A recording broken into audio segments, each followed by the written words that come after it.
Ciao amici, benvenuti alla puntata 14. Il mio numero preferito, Sì. dico solo questo. Di A Tutto Sport. Benvenuti. E ricordo sempre, iscrivetevi al YouTube di A Tutto Sport. Benvenuti. A nome di Guido, Michele, Daniele Meroa, Meroa, il nostro mitico. Alessia, Barbara, anche Grezia alcuni giorni, sì, e Ramone, benvenuti. Prima di cominciare il programma di oggi, il programma scorso Sì? ho pregato a San Giusto, ricordi? Sì, ricordo molto bene. Poi, come non mi ha fatto caso, no, è successo niente, Ecco. oggi lo porto qua. L'hai proprio portato Guardate, la San miniatura. Giusto, a ver si questa, non so come si dice in italiano, sta loquera, de loco, pazzesco, algo così. Questa follia, Follia della Triestina, cambia un po'. San Giusto, per favore. Adesso Ramon ti insegniamo che la partita prossima di Padova, dove va la Triestina, bisogna appellarsi invece a Sant'Antonio. A Sant'Antonio anche. Che tu non sai, che tu non sai, nessuno sa forse, Dai. ma è il mio secondo nome. Io tecnicamente sono Guido Antonio, non lo sa nessuno, però sono Guido Antonio in teoria. Sì, vabbè, niente, su Però, questo- però niente che vedere con il santo, no? No, ma io santo, ma figurati. Come stai? Bene? Bene, diciamo che per chi ci sta guardando su A Tutto Sport probabilmente freme per avere novità, e noi siamo i primi a fremere per avere novità che potrebbero piovere dal cielo letteralmente da un momento all'altro. Magari qualcuno guarda questa puntata in cui magari noi dobbiamo tenere ancora il dubitativo, ma magari sarà già manifestato qualcosa, si sarà già verificato qualcosa. Nel frattempo non possiamo che analizzare i fatti, cioè quello che è già accaduto. Diciamo che ci sono delle cose quest'anno che probabilmente né io né Michele Strani. nessuno avevamo mai visto in vita nostra, tipo l'allenamento del mercoledì sospeso con la concessione di una giornata libera in un giorno che doveva essere fatto il doppio allenamento. È una cosa inedita, questo va detto, è inedita. Il sorriso che ci vedete è ovviamente sarcastico, perché siamo preoccupati, benché... È meglio ridere che piangere. Bravo, benché rinfrancati da possibili novità sul direttore sportivo e sull'allenatore. Detto questo, e poi torneremo anche sul discorso dei rapporti umani e di come si trattano un po' le persone, l'editoriale spetta però a Michele.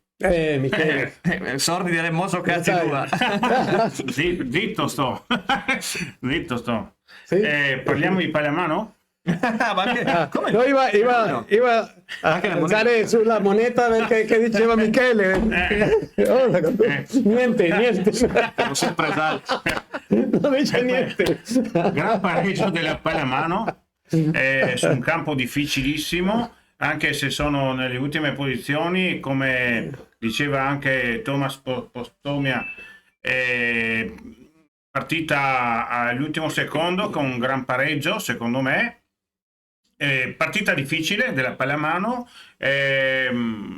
quindi un buon punto, e ritorno questa settimana al Pallachiarbola alle ore 19, quindi vi aspettiamo tutti quanti, sempre Forza Trieste. Puoi Esatto. parlare del basket? No, sì, assolutamente sì, mi fa ridere che non ho mai visto Michele ridere tanto, quindi vuol dire che ormai è una nevrosi, è una nevrosi totale. Comunque applaudo anch'io al pareggio della pallamano, perché l'ha detto bene Michele ma anche Thomas, l'Anzara è una squadra che aveva elementi fuori nella prima parte del campionato, già qualcuno ci ha rimesso le penne appena si sono ripresi dalla crisi, quindi pareggiarla dopo essere stati sotto di 4 è un ottimo pareggio, e lì altri perderanno in seguito. La Pallacanestro Trieste, come sapete, ha potuto preparare con maggior tranquillità la prossima partita, visto che il campionato era fermo per la Next Gen Cup. A questo proposito gli Under 19 erano impegnati e ci sono alcuni giocatori interessanti, penso a Paiano, ma insomma ci sono dei giovani che continuano a crescere. Adesso ci sarà una doppia sfida a Sassari, quella dopo con Brescia, che peraltro mette un po' in crisi anche il discorso della concomitanza con la Triestina, e anche qui abbiamo qualche novità. Probabilmente verrà anticipata quasi sicuramente la Triestina ora di pranzo. Detto questo, contro Sassari e Brescia la Pallacanestro Trieste avrà opzioni importanti per migliorare il più possibile la posizione in vista della Final 8 di Coppa Italia. È bellissimo, Michele, dopo 3 anni tornare ad ambire alle Final 8 di Coppa Italia, anche perché è un trofeo che non necessariamente tutte le big interpretano come un torneo da vincere. Qualcuno addirittura, azzardiamo il termine, riposa un po', e quindi si può anche sognare, se ti qualifichi al termine del girone d'andata, alla Final 8 di Coppa Italia. Quindi bene, nel complesso pallamano bene, pallacanestro bene, pallanuoto sempre bene, le Orchette hanno fatto una grandissima impresa, hanno battuto la SIS, quindi veramente bravissime. Magari adesso andiamo un po' sui risultati dagli altri campi prima di arrivare proprio al clou, dai. Allora, partiamo subito con, se volete, dopo sulla nostra pagina Facebook, la Gazzetta del Triestina Fan Club Bar Capriccio, avete tutte le notizie un po' più dettagliate con le classifiche. Partiamo con la Primavera, che ha perso di misura 1-0, un po' sfortunata perché il gol hanno imbalzato davanti al portiere, il campo non era proprio perfetto. Comunque una Triestina Primavera che con i 3 giocatori che hanno portato la prima squadra è un po' così decimata e quindi ha perso in misura 1-0. Andiamo con il bellissimo risultato delle giovanili under 17 allievi nazionali, che ha vinto a Padova per ben 3-1, quindi bellissimo risultato. Ho visto un bellissimo selfie dei ragazzi. Invece le giovanili under 15, giovanissimi nazionali, ha perso col Padova 2-1. La giovanile under 14 ha riposato, e dopo abbiamo la Triestina femminile Eccellenza, che ha vinto con Cavolano bensì per 6-0. Che non è una parolaccia, cavolo. Bravissimi. Brave. È un luogo nel Sacilese. E dopodiché, ragazzi, qua bisogna inchinarci davanti alla Triestina femminile under 15, che ha vinto con un risultato incredibile, 12-1, quindi avanti tutta, prima in classifica. Prima in classifica. Bravissime ragazze, bravissimi tutti.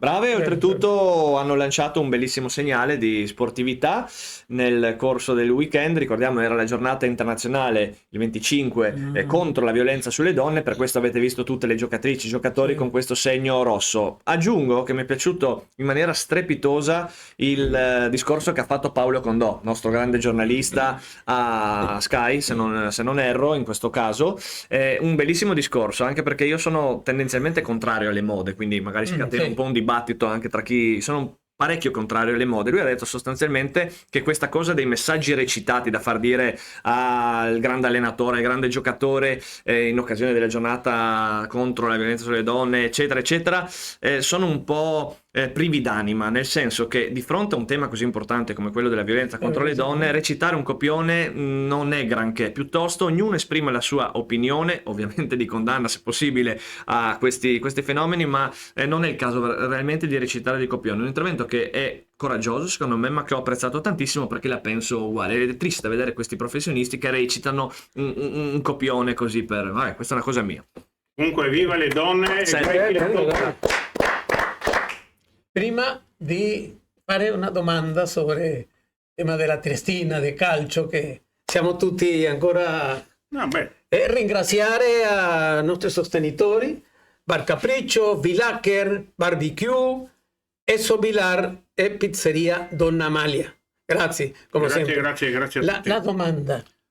L'anno scorso la Triestina aveva l'allenatore Attilio Tesser, ha avuto un buon fine di temporata, di stagione. Scusa. Comincia la seguente stagione, un disaccordo, va via Tesser e comincia il desfilo, non so, degli allenatori, no? uno tra l'altro, e ora comincia a suonare Tesser ancora. O sea, non capisco questa parte e la Triestina. Non so se hai qualcuna spiegazione al tema. Non le hanno capita neanche loro, tranquillo. No? Assolutamente, l'ultimo anno non l'ha capito nessuno. Non capisco. Cioè, se c'è qualcuno magari esca dallo schermo, venga qui. Quanto tempo è stato Pep? Un mese? Un mese. Cos'era la prima partita a Crema? Era un mese, 40 giorni fa, insomma, a prescindere è tutto abbastanza folcloristico, diciamo così. Il disastro della Triestina inizia a fine dicembre dell'anno scorso, quando dopo una partita persa con il Padova, uno scontro diretto in cui c'era più di qualche alibi, perché Delicari Junior doveva essere espulso, ricorderete, per quell'intervento killer sull'Escano, quella partita magari l'avremmo vinta, invece da lì era passato il messaggio: la Triestina non vince più il campionato, vado a smobilitare in qualche maniera perché non vinco più il campionato. Nasce lo screzio con Tesser, viene esonerato in maniera clamorosa e un 2024 seguente ci consegna una Triestina che credo abbia vinto 8-9 partite in tutto l'anno su 40. Ecco, un dato veramente incredibile. Bene. Io ora sono molto combattuto e soprattutto sono ancora dubitativo perché finché non vedo, non credo, diciamo qua a Trieste, no? Detto questo, sarebbe la prima mossa logica quella di unirsi, dotarsi di un direttore sportivo e di richiamare Attilio Tesser. Manca il direttore sportivo o già lo... Non c'è ancora l'ufficializzazione della firma, dovrebbe essere imminente, magari c'è già niente stato. ufficiale ancora. Ufficiale a questo momento in cui noi vi stiamo parlando così dai non nostri sappiamo studi. se ha Se in fatto questo già la momento- firma Assolutamente. Anche perché deve arrivare un'ufficializzazione di solito da parte della società, per cui aspettiamo. Detto questo, sarebbe la prima mossa logica dopo 10 mesi. L'altro giorno anche in televisione ho detto questa società ha bisogno di ordine, ristabilire un po' di ordine. Un direttore sportivo sulla parte tecnica può farlo. Penso che sei d'accordo anche tu, Michele. È ovvio che il nome che si sta facendo, che potrebbe diventare ufficiale, è quello di Daniele Dellicarri. Un direttore sportivo che abbia autonomia, no? Anche nelle scelte, Michele. E questo è tutto poi. Penso che la carriera, diciamo, delle DS dell'Icari parla da sé. Anche quella piccola parentesi, però nel calcio sapete benissimo che non sono tutti quanti santi, quindi sinceramente aperta parentesi, ha pagato, finito il problema. Quindi sarei anche, cioè io sarei contento se viene, perché la Triestina ha bisogno di un DS di esperienza che conosca il campionato. Ha fatto la squadra del Pescara con buonissimi risultati, perché l'ha costruita lui, ha chiamato lui l'allenatore Baldini, è prima in classifica nel girone sud. E quindi diciamo il DS possiamo anche dargli il benvenuto, secondo me non c'è ancora l'ufficialità, ma dovrebbe essere già segnato che lui. Lui è andato via da Pescara non perché aveva litigato, perché col presidente si conoscevano da tanti anni, ma perché il Pescara vuole essere il proprietario, vuole vendere il Pescara, e quindi lui è andato via prima, diciamo. Quindi diciamo vediamo cosa succede. Sinceramente, come diceva Guido, ne abbiamo passate tante, qua non siamo sul discorso, per fortuna, e lo ripeto questo perché bisogna essere seri anche su questo. Il centro sportivo sta andando avanti, dalle ultime notizie che abbiamo, fonti, ci saranno anche buonissime novità. Per quanto riguarda il settore giovanile, come vedete, sta andando tutto quanto avanti.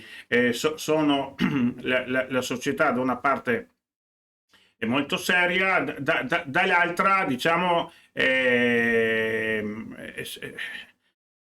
seria comunque, perché comunque uno può anche sbagliare, però sinceramente stanno facendo le cose, diciamo, un po' così, un po' diverse dal solito, ecco, di quello che vediamo noi, ecco. E lo di Tesser è ufficiale o ancora sta nelle speculazioni? Dobbiamo aspettare il campo delle speculazioni, nel senso chiaramente buono o quasi sarcastico del termine, ci sta. È ovvio che nel momento in cui dovesse venire confermato, credo che buona parte del pubblico triestino, se non la totalità, sarà felice, sarà contenta, anche perché ti fa tornare un po' di normalità. Io sono convinto che quei primi 4 mesi dell'anno scorso sono andati bene, vittorie, bel clima eccetera, soprattutto perché c'era la figura di Attilio Tesser a garanzia e riusciva a coprire determinate macchie che probabilmente c'erano già, però quando vince è tutto facile, tra virgolette, no? La vera forza di una società, di un'impresa, di un'azienda la vedi nella sconfitta e di come sai gestire i momenti difficili. Quindi spero veramente di poter riaugurare buon lavoro ad Attilio Tesser. Adesso la Triestina, ultimo, la tavola, già a quanti punti del play-out? No, a tavola Triestini sono sempre primi in classifica, la tavola, in classifica. Io scherzo con però, quanti punti siamo a 9 punti, allora, del play-out o della salvezza? A 3 punti dalla penultima, però c'è già il famoso distacco da quella che potenzialmente sarebbe l'avversario del play out. Quindi io non guardo alla Claudiense, guardo addirittura almeno 9. Esatto, bisogna guardare 8 punti mi 8 pare punti. che devono, che non possono superare gli 8 punti, no? Esatto. Tra la penultima e la terzultima. Tra la penultima e la quintultima, Sì. o tra la terzultima e la quartultima, cioè tra le due teoriche rivali. Tu devi guardare sempre verosimilmente la quartultima e la quintultima. Quella è la quota dalla quale il distacco conta. Ecco, quindi questo deve essere il calcolo che da qui in avanti dovrà fare la Triestina. Quartultima e E quintultima. la prossima partita della Triestina è La prossima partita è questa domenica, saremo a Padova. Padova. Esatto, e quindi c'è un po' di differenza in classifica. Però, come ho detto a Tele4, Però legge dei grandi numeri. E No?